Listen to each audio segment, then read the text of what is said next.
Hello friends, तो आज मैं आपको मटन बिरयानी से भी ज़्यादा टेस्टी मटन दम पुलाव बनाने का सबसे आसान तरीका बताऊंगा। इस तरह से पे मटन पुलाव बनाएंगे ना, मसालों की बहुत ही अच्छी खुशबू आएगी और आपके जो राइस है एकदम खिले खिले सॉफ्ट बनेंगे। और मेन क्या होता है, मटन ना कई बार हार्ड हो जाता है खाने में, तो मटन भी बहुत ही सॉफ्ट और जूसी बनेगा। और पुलाव देखिए कितना खिला खिला पुलाव बना है हमारा यहाँ पे। मटन भी दिखा देता हूँ आपको, एकदम सॉफ्ट और जूसी बनेगा। ये देखिए हाथ में पीसों को ना मसलते ही कितने अच्छे से वो छूट जा रहे हैं। तो आज मैं आपको हर वो टिप्स और ट्रिक्स बताने की कोशिश करूंगा कि आपका जो पुलाव है बहुत ही ज़्यादा टेस्टी बने। सबसे पहले 1 किलो 500 ग्राम यहाँ पे मैंने मटन लिया है।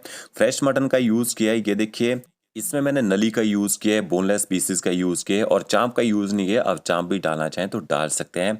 अब आपने मटन को ना एक बार अच्छी तरह से धो लेना है, थोड़ा सा मसल के धोइए ताकि मटन के बाहर से हल्का फुल्का जो ब्लड लगा रहता है ना वो पूरी तरह से निकल जाए। तो ये देखिए अच्छी तरह से मैंने मटन को धो लिया। धोने के बाद आप इसको ना एक छन्नी के ऊपर रख दीजिए ताकि इसमें जो एक्स्ट्रा पानी है पूरी तरह से निकल जाए। इसके बाद आपने मटन को ना मैरिनेट करना है। तो एक छोटा चम्मच भर के आपने इसमें नमक ऐड करना है। आधा चम्मच आप इसमें हल्दी पाउडर ऐड कीजिए। 2 चम्मच आपने इसमें ना कश्मीरी मिर्च पाउडर ऐड करना है, इससे अच्छा कलर आएगा। और आधा चम्मच आप इसमें लाल मिर्च ऐड कीजिए, तीखे वाली लाल मिर्च पुलाव को तीखा करने के लिए। 1 चम्मच आपने इसमें धनिया पाउडर ऐड करना है। आधे से थोड़ा सा ज़्यादा चम्मच आपने इसमें जीरा पाउडर ऐड करना है, कच्चा जीरा पाउडर का यूज़ किया है। 1 बड़ा चम्मच आप इसमें अदरक लहसुन का पेस्ट ऐड कीजिए। आधा चम्मच आपने इसमें गरम मसाला पाउडर ऐड करना है, होममेड गरम मसाला पाउडर का यूज़ किया है, इसमें अच्छा फ्लेवर रहता है। और 150 ग्राम आपने इसमें दही ऐड करनी है, थोड़ी बहुत खट्टी दही रहेगी तो चलेगी। यहाँ पे थोड़ा सा आपने इसमें बारीक कटा हुआ हरा धनिया ऐड करना है। थोड़ा सा आप इसमें फ्रेश मिंट ऐड कीजिए, इसको भी आपने बारीक काट के डालना है। मिंट ना हो मिंट पाउडर का यूज़ भी आप कर सकते हैं। 6 से 7 आपने इसमें ना हरी मिर्च ऐड करनी है, हरी मिर्च को साबुत ही डाल दीजिएगा। अब आपने मटन को ना मिर्च मसालों के साथ अच्छी तरह से मिक्स कर लेना है। अच्छे से आप मटन को मैरिनेट कर लीजिए। अब इसको ना मैरिनेशन में रखने की ज़रूरत नहीं होती है, आप इसको साथ साथ में ही बना सकते हैं क्योंकि मटन को पकने में थोड़ा सा टाइम ज़्यादा लगता है। तो ये देखिए अच्छे से मटन को मैंने मैरिनेट कर लिया है। अब यहाँ पे मैंने 300 ग्राम प्याज लिया है जिसको मैंने छील लिया है। छीलने के बाद इसका जो वेट है 250 ग्राम बचा है। तो ये देखिए प्याज को आपने स्लाइस काटना है। अगर आपके पास ब्राउन ऑनियन हो तो आप डायरेक्ट ना ब्राउन प्याज का यूज़ कर सकते हैं यहाँ पे, बट हम फ्रेश प्याज से ब्राउन ऑनियन बनाएंगे। तो प्याज को इस तरह से आपने ना फाइन स्लाइस काट लेना है।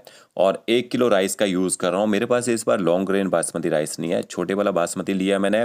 अगर आप इस पुलाव को बनाने के लिए लंबे वाले बासमती राइस का यूज़ करना चाहें तो कर सकते हैं। तो ओके देखिए 2 बाउल भर के मैंने यहाँ पे ना ऐड कर दिए बड़े बाउल में। राइस को आपने ना कम से कम 2 से 3 पानी से धो लेना है ताकि चावलों के बाहर से जो डस्ट वगैरह लगी हो या फिर इसके बाहर से जो एक्स्ट्रा स्टार्च होता है ना पूरी तरह से निकल जाए। तो बिल्कुल सॉफ्ट हैंड से आपने चावलों को धोना है ताकि चावल जो है टूटे ना। तो 3 बार मैंने चावलों को धो लिया है। इसके बाद आपने इनको कम से कम 30 मिनट तक भिगो के रखना है, तभी चावलों में एक अच्छी लेंथ आती है, अच्छी वाइटनेस आती है। तब तक मसाला तैयार कर लेते हैं। यहाँ मैंने प्रेशर कुकर लिया है और इसमें ना 3 से 4 बड़े चम्मच ऑयल के ऐड करेंगे। और अच्छे फ्लेवर के लिए थोड़े से खड़े मसाले ऐड करने हैं, 2 तेज पत्ता, 2 दालचीनी के टुकड़े ऐड करने हैं। 6 से 7 आप इसमें लौंग ऐड कीजिए, एक जवित्री का पीस डालना है बड़ा सा। 4 से 5 आपने छोटी इलायची ऐड करनी है, 2 मैंने इसमें बड़ी इलायची ऐड की है। और 1 छोटा चम्मच आपने साबुत जीरा ऐड करना है। खड़े मसालों के साथ पुलाव बनाएंगे, बहुत ही अच्छी खुशबू आएगी मसालों की। मसाले चटक चुके हैं, इसके बाद आपने इसमें ना लंबा लंबा कटा हुआ प्याज ऐड कर देना है। और गैस की फ्लेम आपने हाई करनी है। और हाई फ्लेम में अपने प्याज को तब तक पकाना है जब तक प्याज का कलर जो है लाइट गोल्डन ब्राउन ना हो जाए। तो ये देखिए प्याज का कलर यहाँ पे लाइट गोल्डन ब्राउन होना शुरू हो चुका है। 1 चम्मच आपने इसमें अदरक लहसुन का पेस्ट ऐड करना है। अदरक लहसुन के पेस्ट को भी अच्छी तरह से मिक्स कर लीजिए और थोड़ी देर इसको भी पका लीजिए। तो अब प्याज का कलर देख सकते हैं एकदम लाइट गोल्डन ब्राउन हो चुका है ना। गैस की फ्लेम मैंने एकदम लो कर दी यहाँ पे ताकि प्याज जो है जले ना। फिर आपने इसमें मैरिनेट किया हुआ मटन ऐड कर देना है। मटन को मैरिनेशन में रखने की जरूरत नहीं होती क्योंकि इसका कुकिंग टाइम जो थोड़ा सा लॉन्ग रहता है, तो इसके अंदर तक नमक मिर्च का अच्छा टेस्ट अपने आप ही आ जाता है।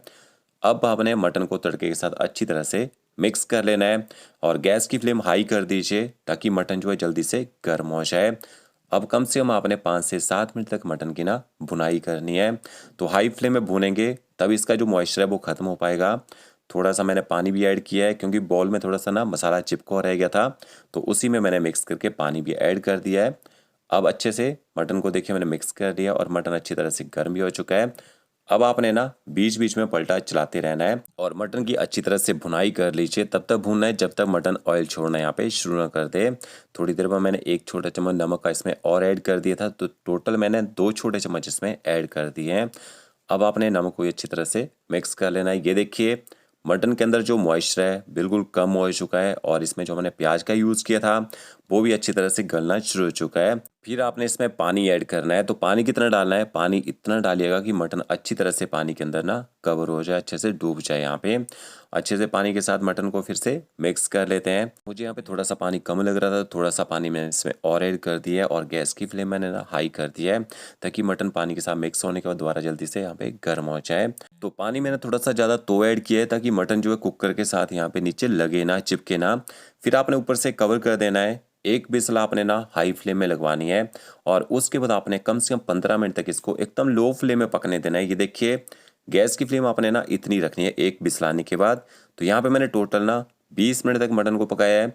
स्टीम एकदम से नहीं निकालनी है, नहीं तो मटन कई बार ना हार्ड रह जाता है। ये देखिए अच्छी तरह से मटन हमारा सॉफ्ट हो चुका है। अब एक और तरीका बताता हूँ। अगर बाई चांस आपका मटन जो है थोड़ा सा ज़्यादा पक जाए तो आपने क्या करना है, मटन को एक छन्नी में छान लेना है। इसके जो पीसीज होते हैं ना उनको अलग कर दीजिए और ग्रेवी को आपने अलग कर देना है। तो ये देखिए मटन की ग्रेवी को मैंने अलग कर दिया है और पीसीज को मैंने अलग कर लिया है क्योंकि पीसीज ज़्यादा ही सॉफ्ट हो चुके हैं। इनको हम ना ग्रेवी में अब तब ऐड करेंगे जब हम इसमें ना राइस ऐड करेंगे। उससे ये पीसेज अच्छी तरह से सॉफ्ट भी रहेंगे जब हम इसमें दम लगाएंगे और वो टूटेंगे भी नहीं। तो ये हमारी मटन की जो ग्रेवी है वो अलग हो चुकी है। देखिए टेस्ट कर लेते हैं। मुझे इसमें नमक कम लग रहा था तो तीसरा चम्मच मैंने इसमें नमक का ऐड कर दिया है। तो 1 किलो आप चावल बनाएंगे 3 चम्मच आपको इसमें नमक के ऐड करने पड़ेंगे। यहाँ पे देखिए बॉयल आ चुका है ग्रेवी में। मैंने मटन के पीसेस ग्रेवी के साथ मिक्स कर दिया है और अब आपने इन पीसेस को ज़्यादा पकाना नहीं है। इसके बाद आपने इसमें ना साथ में ही चावल ऐड कर देने हैं। तो देखिए चावल भिगो के रखे थे 30 मिनट तक और अच्छी इनमें वाइटनेस आ चुकी है। इनको एक छन्नी में छान लीजिए ताकि इनमें जो एक्स्ट्रा पानी है पूरी तरह से निकल जाए। तो सारे चावल मैंने देखिए डाल दिए हैं। इनको अच्छी तरह से मटन के साथ मिक्स कर लेते हैं। मिक्स करने के बाद आपने इसमें ना पानी ऐड करना है। तो थोड़ा सा ही पानी डालना है क्योंकि ऑलरेडी काफ़ी पानी है देखिए राइस और मटन के अंदर। तो इसमें आपने ना 1 बाउल पानी का और ऐड कर देना है, ठीक है। अगर आप पानी का आइडिया ऐसे नहीं लगा सकते हैं तो आप ना कप से मेजरमेंट भी कर सकते हैं। 1 कप अगर आपने ना चावल लिए होंगे तो 2 कप पानी के यूज़ करने पड़ते हैं। अब ग्रेवी के साथ कैसे यूज़ करेंगे, जब आपने ग्रेवी को अलग किया था मटन के साथ में ना, तो ग्रेवी को ना बाउल से मेजरमेंट कर लीजिएगा कि देखिए यहाँ पे ऊपर से कवर करके 2 मिनट तक पकने दीजिए ताकि यहाँ पे बॉयल आ जाए। तो 2 मिनट तो गैस की फ्लेम हाई रखनी है क्योंकि चावलों को गर्म होने में टाइम लगेगा। इसके बाद आपने ना अच्छी तरह से चावलों को मिक्स कर लेना है यहाँ पे और नमक मिर्ची आपने चेक कर लेनी है। नमक मिर्च बराबर होना चाहिए तभी आपका पुलाव अच्छा टेस्टी बनेगा। अब आपने दम लगाना है इसमें। फॉइल पेपर से दम लगा दीजिए, अच्छी तरह से कवर कर देना है। फॉइल पेपर नहीं है, गूंदा हुआ आटा होता है। कढ़ाई के चारों तरफ गूंदा हुआ आटा लगा दीजिए, ऊपर से कवर कर दीजिए। स्टीम बाहर नहीं आनी चाहिए। अब आपने ना तवा रखना है कढ़ाई के नीचे। वो क्यों? कढ़ाई को अगर आप डायरेक्ट रखेंगे गैस के ऊपर ना, कढ़ाई के नीचे से पुलाव जलने के चांसेस रहते हैं। मोटा सा तवा लीजिए, उसको गर्म कर लीजिए, उसके ऊपर आपने ना पुलाव रख देना है। देखिए इस तरह से कम 15 मिनट तक एकदम लो फ्लेम में आपने ना इसको पकने देना है। ये देखिए गैस की फ्लेम भी आपको दिखा देता हूँ, इतनी रखनी है। तेज गैस में नहीं पकाना है। और एक बात, तवे को बीच बीच में ना 6 से 7 मिनट के बाद आगे पीछे करना शुरू कर देना है, बिल्कुल सेंटर में ही नहीं रखना है। और 5 मिनट के बाद देखिए पुलाव में ना अच्छी यहाँ पे ना स्टीम बन चुकी है। फॉइल पेपर जो ऊपर को फूल चुका है तो स्टीम अंदर रहेगी, आपके राइस एकदम सॉफ्ट बनेंगे, मटन भी बहुत ही सॉफ्ट और जूसी बनेगा। 15 मिनट तक मैंने पुलाव को पकाया है। अब इसके बाद ना ऊपर से फॉइल पेपर हटा देते हैं। तो ये देखिए जब आप फॉइल पेपर हटाएंगे ना, मसालों की बहुत ही बढ़िया इसमें खुशबू आएगी और आपका जो पुलाव है इस तरह से बन के तैयार हो जाएगा। अब पुलाव निकालने का तरीका, कभी भी पलटे से पुलाव को निकालते हैं, देखिए कढ़ाई के सेंटर में पलटन लगाना है, बिल्कुल साइड से पलटे से पुलाव के चावलों को पलटी करना है।